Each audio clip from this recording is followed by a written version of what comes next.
have a whole new sound system coming in another, what, 2 weeks? 10 days? Hopefully pretty soon. Digital soundboard? Digital soundboard? Leonardo da Vinci. So after the 9:30, no, actually before the 9:30 service, one of our people brought me this massive coffee table book on Leonardo da Vinci. So that's how I'll spend many days this week deep in that, because it's the 500th anniversary of his passing. And it being that, they have little snippets of stuff about him in the news lately. One this week. I'm not sure the year, let's see, 1519, let's make something up, 1500, 1490, something like that. The Sultan of the Ottoman Empire needed a bridge built, needed a connection built between the city of Constantinople and the neighboring town that I can't remember the name of, but it starts with an M. Across the strait, he needed a bridge. And so he put out a call for proposals, and they came in from all over that area. And they were bridges of brick, and they were bridges of wood, and bridges of brick and wood, and then there was a bridge of masonry that was proposed that would have no mortar between the rocks and no fasteners, but would be held together entirely by the pressure exerted by the stones, forming an arch up to a keystone. And the thing would have wings on it to offset the wind and also to help balance it in the case of an earthquake, because there are earthquakes in that part of the world. And this radical idea came across, shall we say, the desk of the Sultan. And he looked at it and he said, that is remarkable, that is astonishing, that is wonderful. And we're not going to do that. We're going to do something more practical. We're going to do something more normal. We're going to do something that fits the paradigm of what a bridge ought to look like. Now hang on to that term for a while. Paradigm, P-A-R-A-D-I-G-M. It means a model, mostly a mental and emotional model of how things ought to look. And if stuff doesn't conform to the existing paradigm, you might not even see it. And if you do see it, you won't see it for what it is. You say, well, that doesn't look like what that should look like. Except, of course, everything changes. So Leonardo shelved the idea. It turned up later, way later, in his journals. And he probably said something to the Sultan like, you know, it's okay, I've got some other stuff I could be doing. I'll go, I don't know, paint the Mona Lisa instead of build you your bridge. Well, last week, why this was in the news now, is a bunch of grad students at MIT with a 3D printer created his bridge in scale form, specifically to see if the thing would do all it was cracked up to be able to do, and it did, and it was, and it is. It will withstand, and it will support, and it will last the test of time. And had this idea been accepted by the Sultan, it would have revolutionized civil engineering and architecture, and it would have put us 300 to 400 years ahead of where we turned out being in terms of the development of stuff in the cities of the world, had this idea been accepted. So I bring that to your attention because that's sort of the thing. And a theme this morning I found at 9:30 is, you know, when I tell you something, and I know you love me, you know, but I'm a religious science minister, and that's my paradigm, and so I'm going to give you the religious science story about stuff. And our other ministers, and we got a bunch of them here today. We've got a minister I know from, we were in Practitioner 2 together, and she's a retired minister in Miami, Florida, Reverend Kathy Bennett, right down here from the front. And also now she tells me the mayor of Ivanhoe, Texas. Isn't that excellent? and Reverend Ellie from Florida. And Reverend David was here at 9:30, and Reverend Lisa speaking Wednesday night, and Reverend Marcia's up with Ruth. More on Ruth. She's doing all right. She's doing all right. More on Ruth when we get to that point. But when one of us, a religious science minister, practitioner, we're going to install 4 here soon, or new thought writers. It tells you stuff. It's good stuff, and we try to tell the truth, and we try to put it across. But when I tell you you can do anything, you say, well, that's nice, that feels good. When Leonardo Da Vinci tells you you can do anything, you take it to the bank. Because he did everything. Because he did everything. In all of these different fields. And he said, learning will never exhaust you. Learning will never deplete you. Learning will never stress you out. The more you learn, the more you can do. With a 3D printer, they were able to recreate the bridge and see that it works. And so now they're going to use that information to maybe make more stuff out of masonry that holds together just that way, where the pressure of the stones and so forth. Because it's got enough play to it. It's just this problem when they try to make earthquake-proof buildings. Sometimes they can make them too rigid. The thing's got to be able to sway but not fall down, you know, like unfortunately the hotel they were under construction in New Orleans did yesterday. But so there's a way that these stones all they have a little bit of play together. You can hear them rubbing up against out on this bridge, you know. And so this idea is you watch, it's gonna get incorporated into things going down the road. Now he's gone. He's 500 years off the planet, you know, and who knows what he's into now. Because they think he sketched this thing out like over breakfast. So who knows, in 500 years, what has he been able to come up with? Well, we won't know, I guess, till we encounter him and have that conversation. And he's on my list. Have you made your list of who you want to meet in the hereafter? He's on mine. It's a real long list.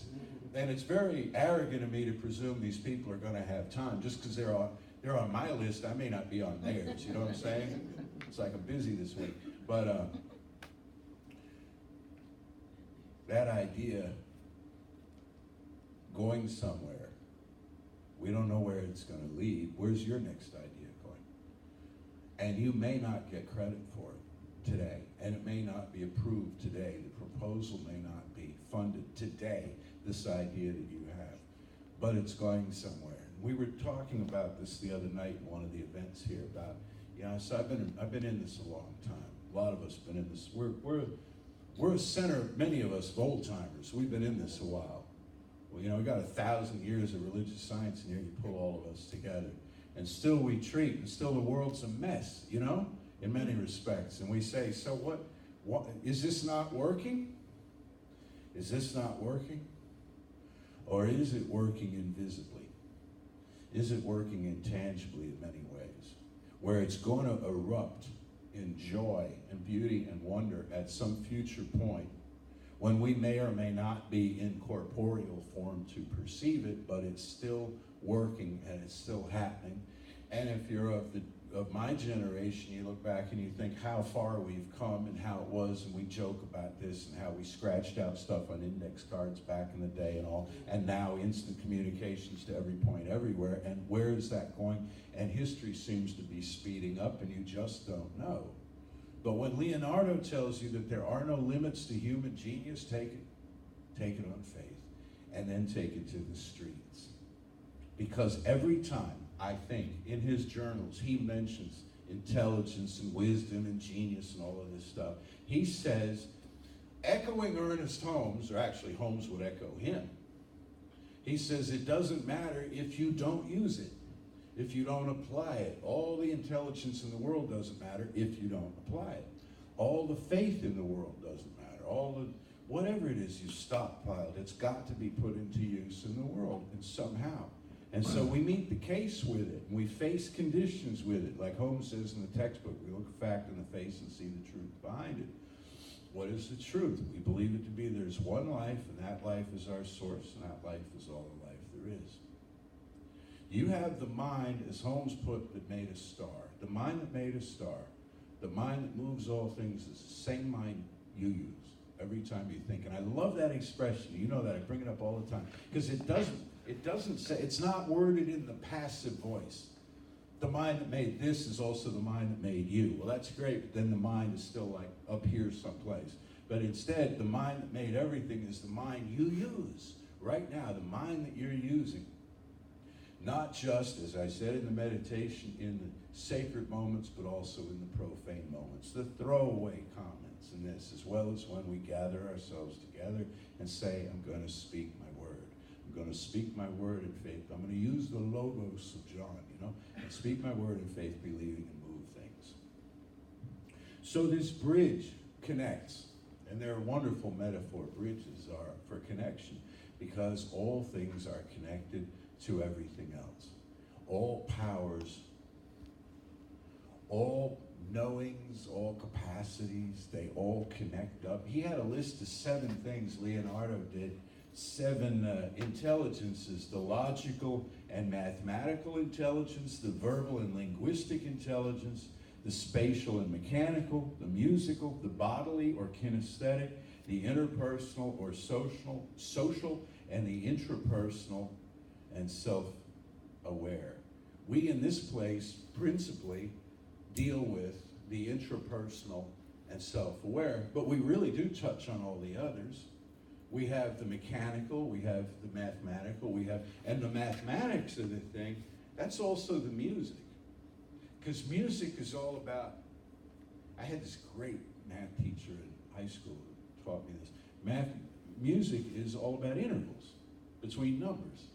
See, otherwise there'd be one note. Every song would be one note, and you just kind of linger there. But instead it moves, and where does it move? And if it moves a third or a fifth or a seventh or a full octave, it has a different feeling to it. And then I was at a workshop one time, and they had us listen to a whole bunch of classical music, which I kind of grew up with, but they had us listen to it in a different way. And they said, notice the key that it's in, that if you transpose this thing down half a step into a different key, it has a whole different emotional flavor to it. And at first I was like, no, come on, it'll be the same songs. No, they were right. They were right, And the songs of the whales are in a certain key. And the movement of planets, the rotation of planets on their axis creates a friction with the surrounding, I'm not making this up, creates a friction with the surrounding atmosphere that's in B flat. B flat, You tell me there's not a mind that made all of this. And it delighted in the details. It didn't just paint with a roller, There's a universe. It's like, ooh, cool, let's put this here. Let's put this here and see if they find it. See what they do with it when they find it. Let's build these capacities into these humans, these godlings, my experiences and expressions in form, and see what they do when they find this kind of stuff, and what they can make of it, and what stories they tell about it. So these powers, the reason I'm telling you all about Leonardo and some other stuff this month is for you to realize this is your time. This is your time, and you've got what it takes. You've been told, and I've been told, and all of us have been told by the culture, some great person on some great high pedestal had what it took. And so they won awards, and we made a statue to them. And there'll never be another. There'll never be another like them. And we've stood there and we've admired, and then we've felt small. And we've kind of, our shoulders have slumped, and we've gone home, and thought, well, who am I really? Well, I guess it's time to make dinner. I'll just do what's in front of me to do. But the great ones knew we all had it within us. And what they did, was there a bit of luck involved? I really don't know. But increasingly, I think that luck is prepared for. And they say this too. Luck is the result of intense preparation to place yourself in a field where the perimeters of that field include a randomness that's salutary. Does that make sense? In other words, I don't know exactly how it's going to happen, but it's going to happen right. And some of that is going to, I don't know who I'm going to meet next, and I don't know what they're going to say next or do next, but somehow it's going to serve me in the long run. I can't predict everything, but I know I'm getting where I aimed myself to be. I know that I'm getting there.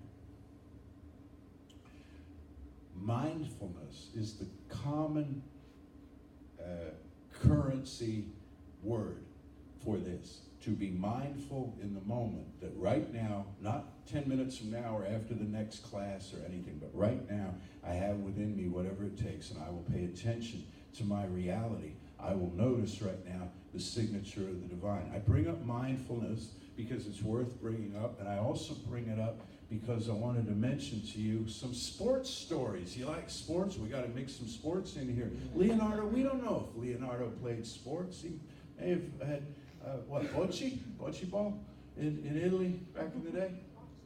Bocce with the, right? Yeah, the old men on the square with the, yeah. So maybe that's what he did. Or ping pong, I don't know. He had archery, falconry, something like that.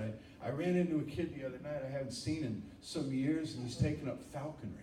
Isn't that amazing? And what he does is he goes around the state where there's an injured raptor, injured bird of prey. They give it to him, and he takes it home, and he not only nurses it back to health, but he teaches it to hunt and teaches it to, yeah. Isn't that completely awesome? So maybe Leonardo was into something like that. I don't know. But what I do know is that Simone Biles is the greatest gymnast in the history of the world.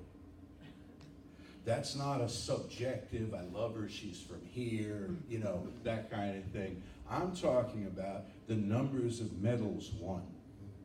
Not only is she a fine human being and all, but the number of medals won, the number of total medals, and the number of gold medals that she has won.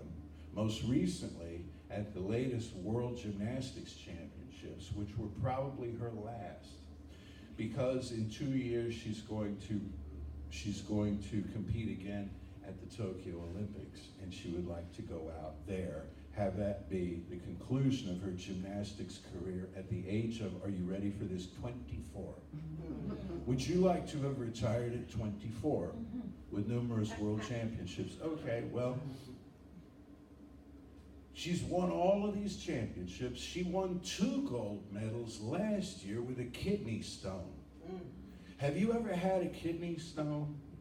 I've not been unfortunate enough to, but when I said it at 9:30, there was a special whimper that went up from the group, which tells me I was talking to a room full of kidney stone affected godlings. What I know about kidney stones is you don't want to walk across a room, much less get on equipment and compete and win. Competing against the best in the world and win gold medals. How did she do that? You know how?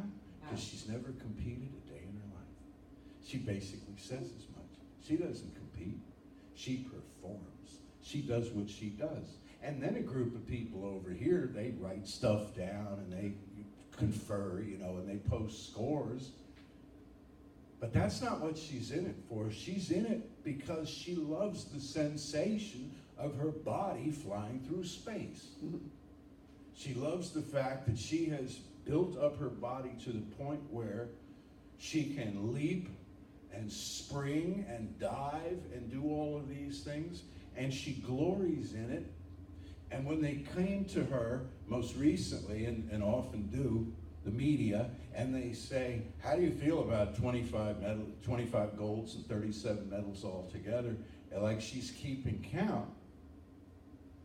Her response is, I cherish. That was her word. I cherish every moment. Okay? So there she, how often do we look ahead and say, you know, one day I won't be doing this anymore. Let's go there.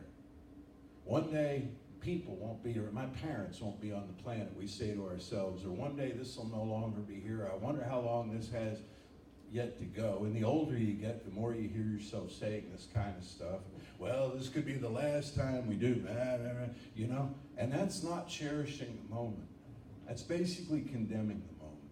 Not to condemn ourselves for doing that. It's just a thing, but it's a useless thing. It's a paradigm thing. It's a paradigm thing that it's time for one group of people to shuffle off this mortal coil so that, no, it's when you're here, you're here. Be fully here. Be fully here in the moment.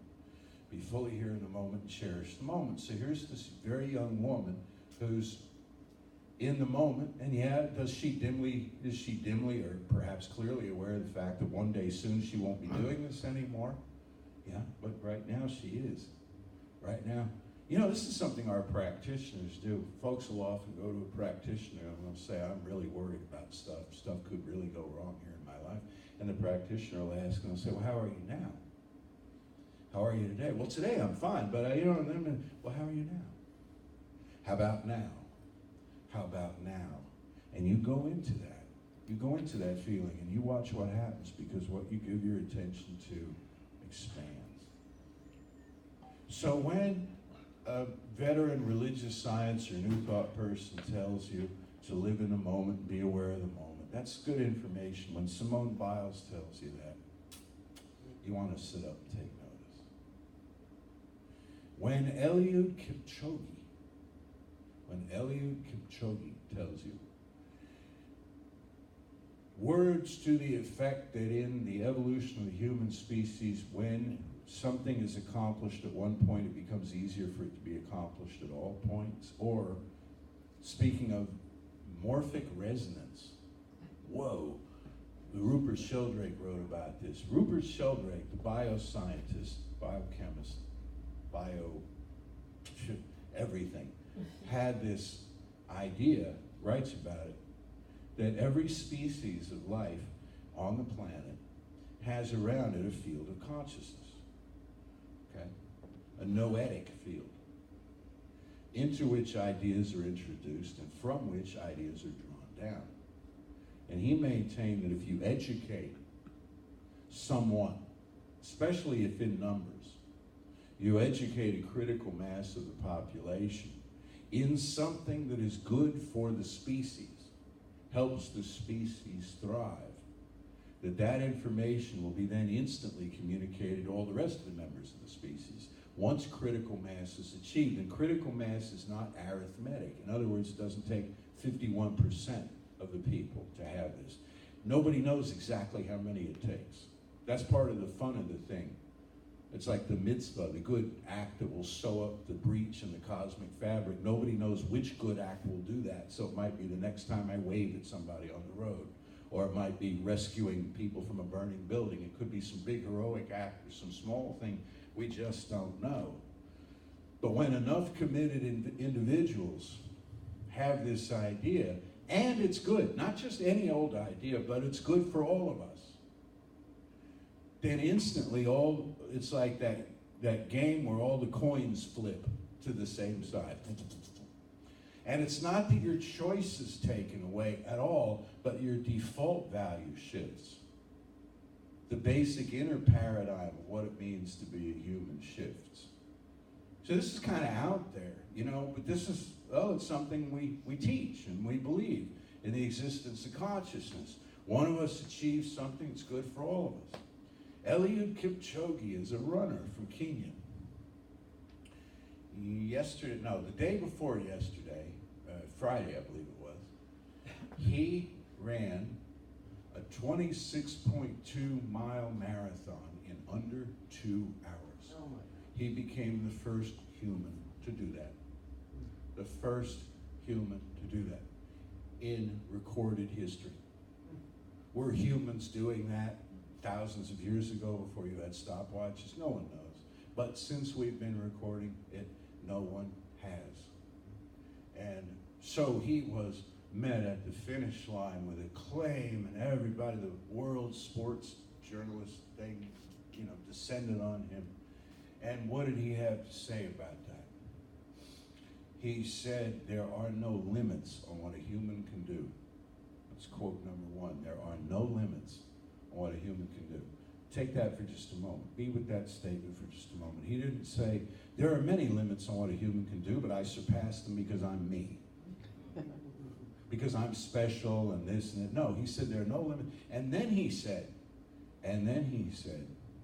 the time will soon come because of this, that others will run that course in less than 2 hours. Just as they did when Roger Bannister broke the 4-minute mile. And it was that had stood forever. And it was broken within, I think, 6 months or less. And in the same part of the world, somebody ran it. Why? Because the paradigm shifted. It's like, oh, okay. And now they'll be trying to do an hour 58, an hour 57, and come back in a while. We're running it in an hour, you come back in a while. We're at the finish line before we left the start. That's why we're doing the quantum marathon, quantum physics marathon. But you see what happens? So now there's buy-in. Well, it's never been done, except now it has, you see? And so now something is open in the consciousness of each of us. Now, is it life-changing for the species that we should run fast in a race? Not necessarily, unless we use it as a metaphor. And if we use it as a metaphor, then it means everything. Then it means everything. Just like going to, David was asking me, he says, whoa, he'd been out for a while, Dewhurst. He was away for a month, and or more or less, and he shows up today at 9:30, and he's looking around, he says, something's different up here. And then he looks at me, it's like, new shirt, I don't know. And he looks at, well, this was over there, and that was over here, see, because this is the terrestrial and the celestial spheres. That has actual constellations on it in precise order. You can't probably see it from where you sit. But in the camera, which we're filming now for our YouTube channel, in the camera was just this big blue thing. So, we put, just want to tell you, we put the Earth up here. But this, what good is it to me? Like we talked about back in July, at the anniversary of Apollo 11, what good is it to me if the 3 guys got in a rocket and went off and landed there and left boot prints and a flag? What good is that to me? I don't know. I got tang from it. Freeze-dried meals. No, it's a myth. They looked out the window and they saw this and they went, my God. And I think it was Buzz Aldrin. Who looked out the window and he saw this. And you know what he said? In the beginning, God created the heavens and the earth. And the earth was without form and void, and darkness was upon the face of the deep. And the Spirit of God moved upon the face of the waters. And God said, let there be light. And there was light. When I read that in my Bible, when I hear that said, seldom in the culture, but now and then, has some impact. An astronaut looking out the window, among the first group of humans ever to perceive us from that distance. Everything changed, man. You know what happened the next year, the next April? Not even a year later, we had the first Earth Day. 1970, April 1970, the first Earth Day, because we'd gotten a look at her from this vantage point. And so things, by fits and starts, but they continue to roll along. So I'll leave you with this idea. You have all these latent powers within you waiting to be activated. Have you ever thought of taking up metallurgy? That's metalworking and stuff. My mom did. There was an arts and crafts class in this great big church right near where we lived. They had a bunch of different classes. And there was a guy there. I'll close with this story. There was a guy there named Mr. Matsuo. I met him and his wife, and they came to our apartment several times for dinner.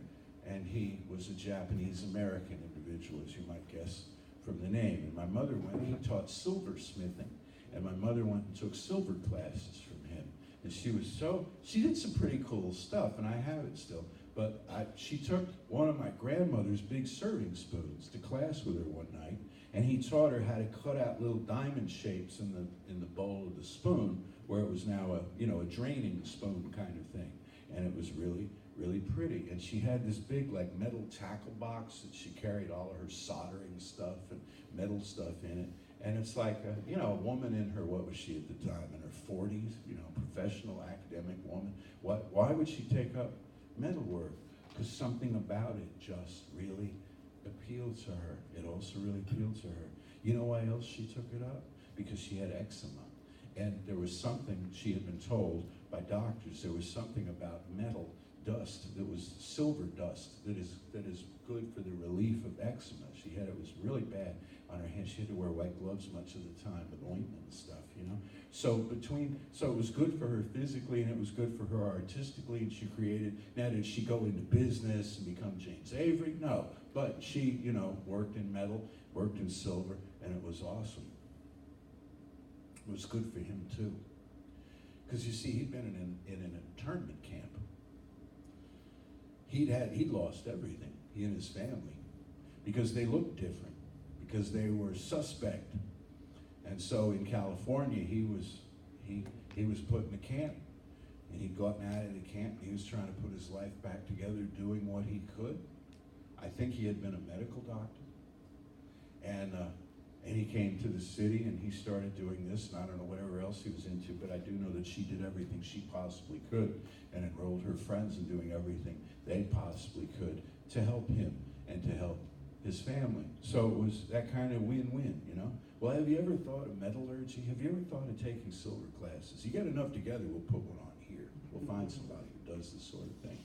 But the point of the matter is, there's something calling to you to exercise capacities that you have that you may not know you have, that are deep down inside, that are not only going to benefit you, they're going to benefit whoever it is that draws them out of you, and they're going to benefit the whole species in the long run, because there's going to be a piece of art or literature or music or a product or invention or discovery on this planet that was not here before, and it will change everything.